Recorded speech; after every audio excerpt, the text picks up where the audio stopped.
Welcome back. We're continuing the news. There are urgent appeals from representatives from Latin America and the Caribbean for more money to be donated to the region to stop biodiversity loss.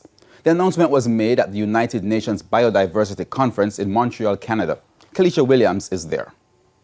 It's day 2 of the high-level segment of the United Nations Biodiversity Conference. This is where environment ministers from around the world deliver their national speeches. Today, representatives from Guyana and Colombia delivered messages which have been described as powerful.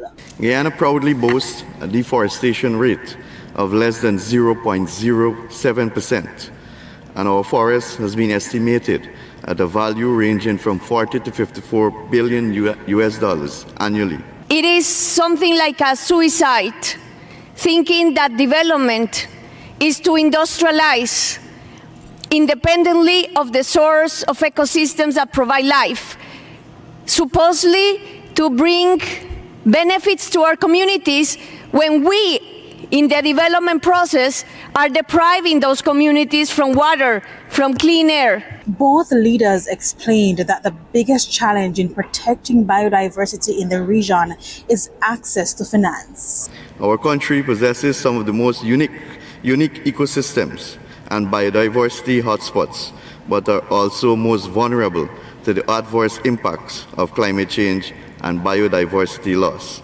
Therefore, our environmental needs, challenges, and vulnerabilities cannot and should not be overlooked. You may be wondering why money is needed to protect endangered species of plants and animals. Well, it is needed to, for example, train environmental planners and engineers. Where nature has been degraded, we should heavily invest creating an economic opportunity for communities on ecological restoration. Jamaica will make its presentation later this evening. The High Commissioner of Jamaica to Canada, Sharon Miller, will give the national address. Reporting from Montreal in Canada, I'm Kalisha Williams for TVJ News.